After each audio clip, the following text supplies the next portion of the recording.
Hi, good evening, everyone. Greetings on World No Tobacco Day 2020. I'm Dr. Prerna Kapoor. Some of you might know me. I work as a senior physician in General Hospital in SGPGI. Every year on May 31, for the last few years, we've been carrying out awareness drives and interactive sessions with people about World No Tobacco Day to how to say no to tobacco and what are the problems that arise out of tobacco use. This is where I work. I work in SGPGI, and this screen here, this is where this is my little hospital where I have my chamber and my OPD. And in the last few years, we have carried out sessions with the engineering section of SGPGI and for the drivers of SGPGI and with certain schools and colleges about awareness for saying no to tobacco. So what is tobacco? There are these very innocuous looking green leaves which are utilized after drying and fermentation, either for smoking or for chewing. We all are familiar with all these various forms in which tobacco is smoked, and we are also very familiar with these sites. Of course, most of the listeners will know that even chewed or smokeless tobacco is extremely harmful. So in 1987, it was decided to create 31 May to each year as World No Tobacco Day, just to draw attention to the fact that tobacco quitting is a must and what are all the harmful effects that tobacco causes. This year's theme, every year there's a different theme. This year's theme, a very important theme, something really close to my heart, is protecting youth from industry manipulation and preventing them from tobacco and nicotine use. So how does the advertising industry manipulate or sort of present their products to children and adolescents? It's a very there's a lot of thought process which goes behind advertising of tobacco products and marketing so that they seem more attractive to the youth. See, there are a lot of flavors. There are around 15,000 flavors in which tobacco comes out. Some of these are candy flavors, bubble gum flavors, etc., which really attract the youth.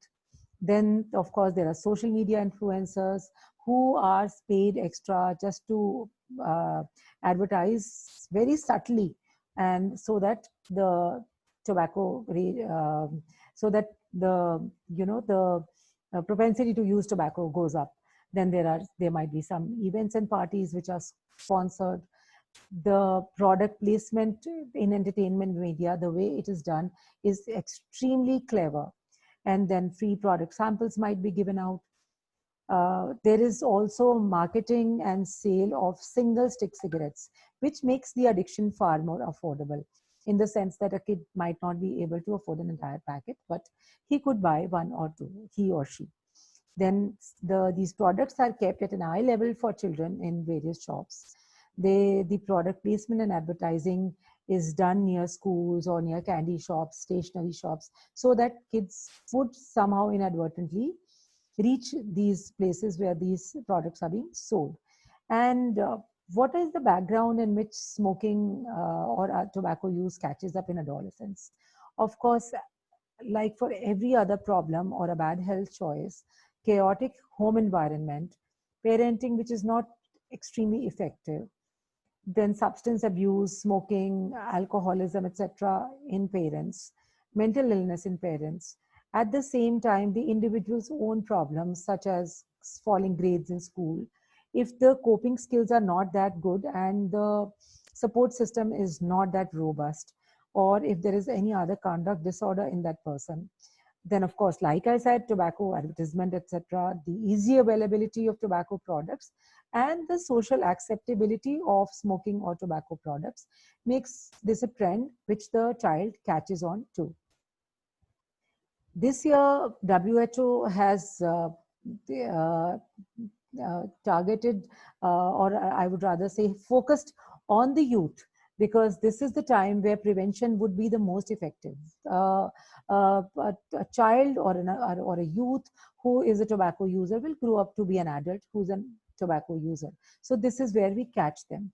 So while the tobacco industry is targeting the new generation has to speak out.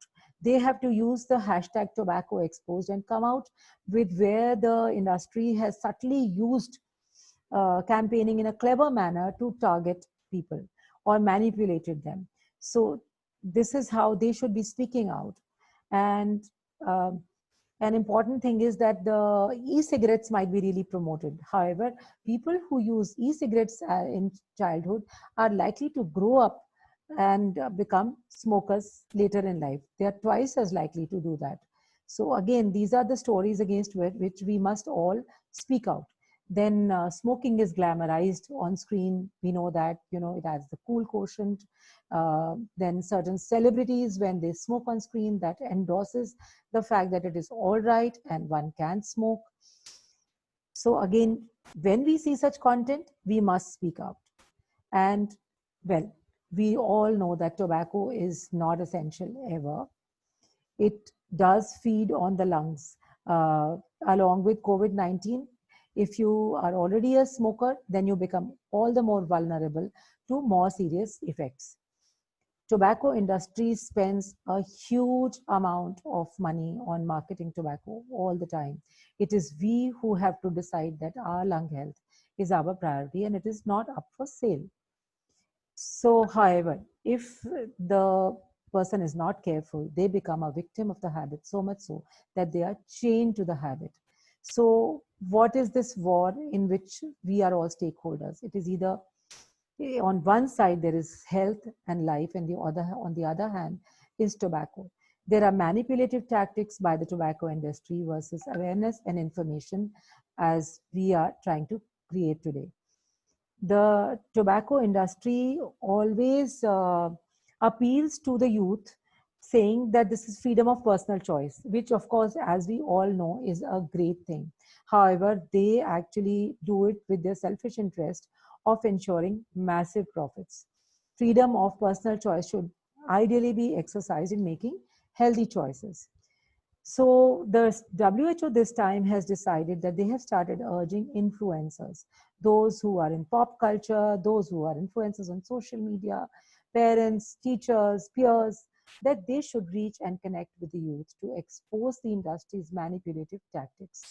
And the youth needs to be aware, as we all know, that the youth has a lot of brain power and willpower. They need to stand up to the big tobacco industry, dispel its lies, and refuse to use the products. We need this generation to grow up to be a tobacco free generation. That is how we will create a healthy world. So this innocuous looking stick, the white stick, which is also known as a death stick, the cigarette, contains more than 4,000 chemicals. The gutka that is chewed also has lots and lots of other things in it, which in our normal lives we would never bother or care to eat. For example, it has stuff like crushed glass. Everything that it contains is just so obnoxious. What are the risks a person has from smoking or tobacco chewing? If I start from the top, then in the brain there can be strokes, there can be effect on the blood vessels, there can be cancers in the oral cavity, then in the lungs there can be blood cancers, there can be problems and cancers in the stomach, kidney, even urinary bladder and cervical cancer in women. And then there are all the chronic diseases that I'm sure most of you are aware of, like stroke, blindness, tooth infection, heart diseases, lung diseases, the blood vessels getting hardened, so much so that people may have to have their feet cut off. And then there are chronic lung diseases, there are hip fractures, and most concerningly, reduced fertility in women of childbearing age.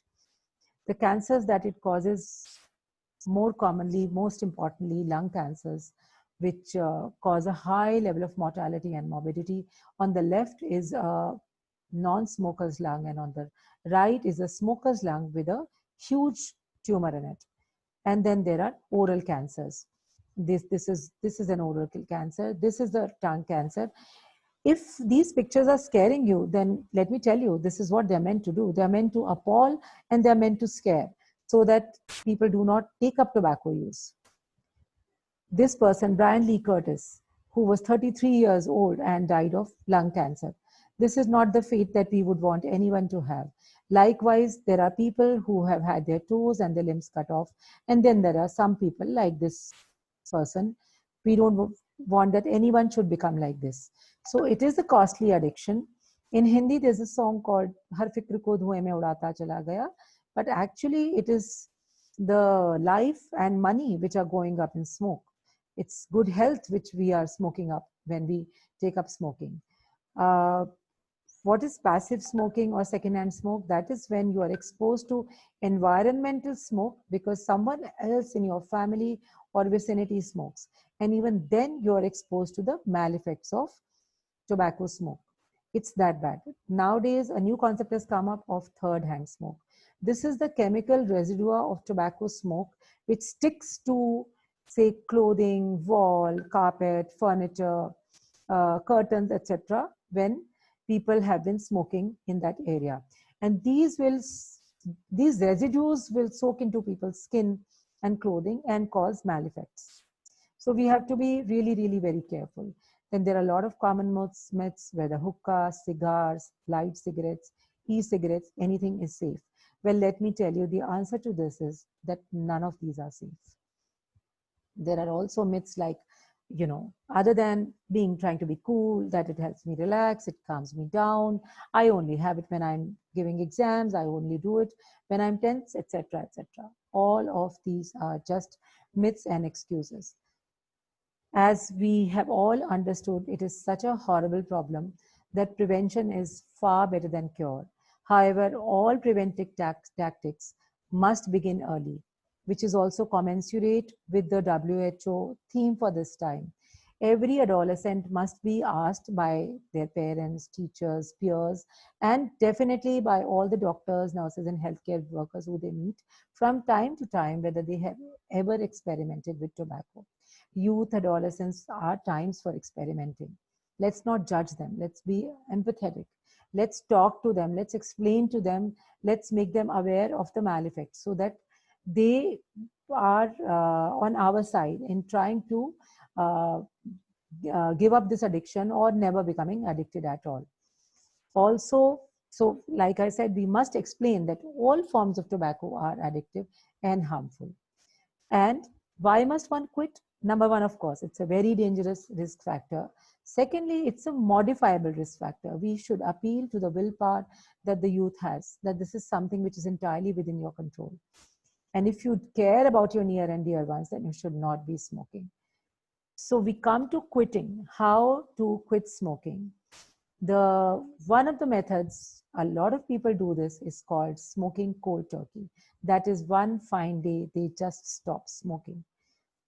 However, there might be nicotine withdrawal symptoms, which can be helped with nicotine replacement therapy and some medications. We'll come to that in a while. And these all, they treat the physical and chemical symptoms of withdrawal, which is what addiction is all about, that there are withdrawal symptoms. So the reasons why a person should quit, we must explain to them. Of course, when someone comes to us in our clinic, we could always provide them with literature, pictures, etc. And other than the more serious health problems, there are also things that the youth is very, I would say that would really catch on with the youth. For example, tobacco stains on the teeth, bad breath, sores inside the mouth. Sometimes children who are addicted to gutkhas may have to excuse themselves from their tuition classes, etc., because they have to go out to smoke, chew tobacco. And of course, that they will be saving a lot of money, which they can use on t-shirts, gym wear, or something tasty that they like to eat, etc. Anything that they want to invest upon themselves or their friends. Then what are the general measures a person should do when they plan to quit smoking? First of all, have a plan, make a commitment. Number 3 is set a date for quitting. That date should be ideally a month or so from the date that when you make the plan, because later than that, the willpower would sag a bit. However, earlier than that, maybe you're not fully prepared. You've not explained it to yourself too well. You're not completely mentally prepared. So You utilize that 1 month in obtaining support of family and friends who you know are going to be supportive. Remove all tobacco paraphernalia from your house, including pictures, including even half cigarette butts or your pipe or your half used tobacco pouches, etc. Avoid, identify locations and circumstances where nicotine use is common, say pubs, bars, car rides, etc. And in case you think that no medication would be needed, in case you've tried to quit earlier and you are aware of the problems you had, you could speak to your doctor or healthcare worker regarding medication. So choose a date that's about 1 month away.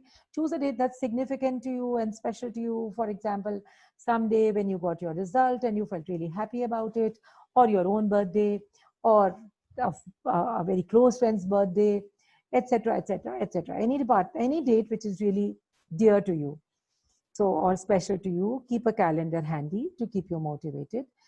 Then, like I said, within that 1 month, ask others not to smoke in your presence. So you enroll all those people who are likely to help, and try always to decline all offers of cigarettes politely but firmly. Be proud of yourself that you are trying to quit smoking.